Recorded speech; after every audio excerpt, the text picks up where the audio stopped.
अब हम इलास्टिसिटी को समझेंगे इन terms of inter atomic forces. ये दो एटम्स है किसी सॉलिड में, ये एटम्स इतने दूरी पर ही रहना चाहते हैं, इसको हम बोलते हैं नॉर्मल सेपरेशन या फिर इक्विलिब्रियम सेपरेशन।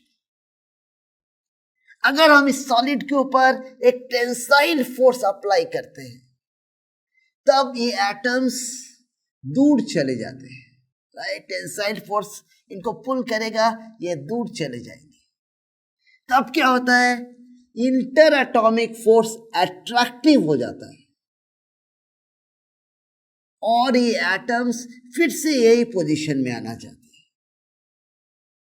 जब हम कोई कंप्रेसिव फोर्स अप्लाई करते हैं तब इंटर एटॉमिक सेपरेशन कम हो जाता है और इंटर एटॉमिक फोर्स रिपल्सिव हो जाता है और फिर से ये एटम्स इस नॉर्मल सेपरेशन में आना चाहते हैं। इस कारण इलास्टिसिटी होता है।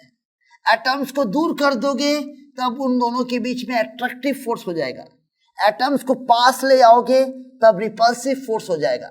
ये एटम्स इतने ही सेपरेशन में रहना चाहते हैं, R इक्वल टू R0, जिसको हम बोलते हैं नॉर्मल सेपरेशन या इक्विलिब्रियम सेपरेशन। अगर हम पोटेंशियल एनर्जी का ग्राफ ड्रॉ करेंगे अगेंस्ट R, एक पर्टिकुलर सेपरेशन जो R इक्वल टू R0 है, वहां पे पोटेंशियल एनर्जी मिनिमम हो जाता है। यहां पे ये मिनिमम है U और ये सेपरेशन है R0। जब इंटर एटॉमिक सेपरेशन ही R0 से ज्यादा है, then the inter atomic force is attractive. जब ये सेपरेशन R0 से कम है तब inter atomic force is repulsive. इस कारण एटम्स हमेशा R equal to R0 position पे रहना चाहते हैं। अगर हम फोर्स को देखेंगे, अगर हमने ग्राफ ड्रॉ किया फोर्स अगेंस्ट R, जब ये इक्विलिब्रियम सेपरेशन है R0 तब इंटर एटॉमिक फोर्स हो जाता है 0 और यहां पे इंटर एटॉमिक फोर्स है अट्रैक्टिव।